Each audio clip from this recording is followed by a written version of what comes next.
안녕하세요. 건강도 똑똑해야 지킬 수 있다. 생활 속 건강 지식을 쉽게 알려드리는 건강지킴이 건지입니다. 건지야, 최근에 이빨이 아파서 고생하고 있는데 주위에서 치통하고 심장병이 연관이 있다고 병원에 가보라고 하더라고. 이거 심장에 문제가 생긴 거야? 가슴이 답답하거나 치통이 생기는 등 심혈관 질환에는 다양한 전조 증상이 있는데요. 그 증상들이 꼭 심혈관 문제로만 발생하는 것이 아니다 보니 대수롭지 않게 생각하고 그냥 집에서 참으시는 분들이 굉장히 많습니다. 하지만 심장에서 보내는 신호인 전조 증상을 눈치채지 못한 채 그냥 넘어가게 된다면 심근경색 그리고 심장마비와 같은 큰 병으로 악화될 수도 있습니다. 이번 시간에는 일상생활에서 흔히 발생하는 증상 중 협심증, 심근경색과 같은 심혈관 질환의 전조 증상이 무엇이 있는지에 대해 자세히 알려드리려고 하는데요. 각 전조 증상들에 대해 알아보고 각 증상이 심장과 어떤 연관이 있는 건지 확인할 수 있는 방법에 대해서도 알려드릴 테니 끝까지 시청해주세요.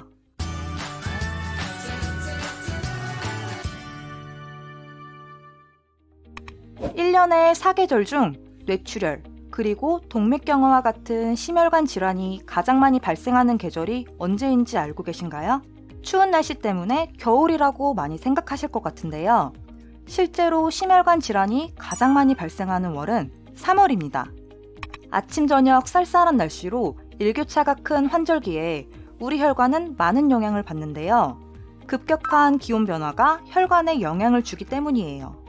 혈관이 수축하게 되면 혈압이 오르면서 기존에 안 좋던 혈관에 문제가 생기게 되죠. 심혈관 질환이 전 세계 사망 원인 1위인 거 알고 계셨나요? 우리 몸속 수많은 혈관 중에 하나 정도 막힌다고 해서 뭐 큰 문제가 될까? 라고 생각할 수 있지만 아니에요. 혈관이 막히면 우리 몸에는 꽤나 큰 문제가 발생하게 됩니다. 혈관이 좁아지거나 막히게 되면 해당 조직은 더 이상 산소와 영양분을 받을 수 없게 되는데요. 심장에 혈액을 공급하는 관상동맥이 막히게 되면 심장 근육이 영구적인 손상을 입게 되는 심근경색이 발생합니다. 이런 심혈관 질환은 최악의 순간 전에 우리에게 아주 강력한 신호를 주는데요. 대부분 이 신호를 대수롭지 않게 생각하고 혼자 버티다가 가슴을 움켜쥐는 죽을 것만 같은 통증을 느끼고 나서야 병원에 가게 되어 치료의 효과를 볼 수 없는 경우가 많습니다.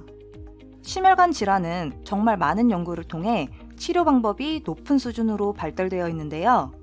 무엇보다 환자 본인이 증상을 발견하면 조금이라도 빨리 병원에 가는 것이 필요합니다.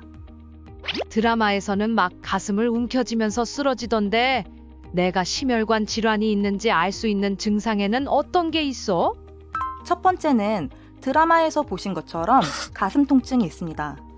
심혈관 질환은 혈관이 염증과 노폐물로 인해 좁아지면서 발생하는데 이때 심장에 혈액을 공급하는 관상동맥에 문제가 생기게 되면서 가슴에 통증이 발생하게 됩니다. 환자들이 주로 말하는 통증은 가슴이 찢어지는 것 같다, 뻐근하다, 무거운 것으로 짓눌리는 것 같다, 답답하다 등의 느낌을 호소합니다. 이런 통증이 지속된다면 바로 응급실로 가셔서 치료를 받으셔야 합니다. 두 번째는 방사통입니다. 협심증의 통증은 다른 부위로도 퍼져나갈 수 있어요. 이 통증을 방사통이라고 하는데 치통과 턱 통증, 그리고 허리 통증과 팔 통증이 있습니다. 방사통은 주로 턱에서 배꼽 위의 신체 부위에서 나타납니다. 심장에서 발생하는 통증의 신경주행이 아래턱, 목, 등, 왼쪽 어깨 등의 신경주행과 거의 유사합니다. 그러다 보니 심장의 통증이 마치 턱이나 목의 통증인 것처럼 뇌가 인식하는 경우가 있습니다. 세 번째는 체한 것과 같은 느낌입니다. 심혈관 질환이 생긴 분 중 무증상이신 분들 중에 많은 분들이 속이 마치 체한 듯 답답하다는 느낌을 많이 받습니다.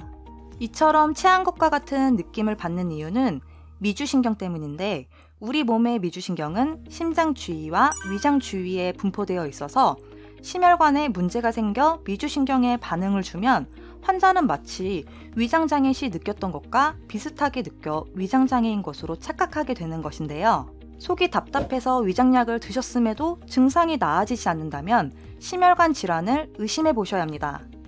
심장이 아프다고 꼭 가슴만 아픈 것은 아니라는 거네. 근데 병원에 가면 바로 큰 수술하고 막 그런 거 아니야?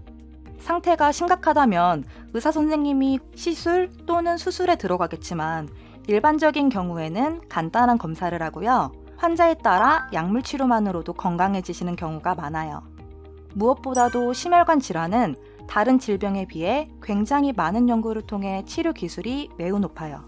그럼에도 불구하고 사망자가 많은 이유는 혈관이 언제 터질지 몰라서 시기적절한 치료를 하지 못하기 때문인데요.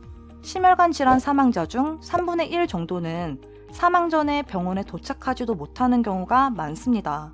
그러니 무엇보다 증상을 느끼셨을 땐 즉시 병원에 가는 것이 매우 중요합니다. 오늘은 심혈관 질환에 대해 알려드렸는데요. 급성 심근경색증 환자의 3분의 1 정도는 병원에 도착하기도 전에 사망하고 병원에 도착해서 적절한 치료를 받더라도 10% 정도는 사망하는 아주 무서운 질병입니다. 그만큼 골든타임이 매우 중요하고요. 오늘 이것만큼은 꼭 기억해 주시기 바랍니다. 증상이 나타나면 절대 다른 행동하지 마시고 지체 없이 무조건 119부터 부르셔야 합니다. 조금만 더 참아본다거나 가족에게 연락을 하거나 또는 집 근처 병원을 가시지 마시고 증상이 있다면 119부터 부른다. 이것만 꼭 기억하시길 바랍니다. 오늘은 여기까지입니다. 다음 시간에도 건강에 도움이 되는 내용을 가지고 찾아뵙겠습니다. 오늘도 건강하세요.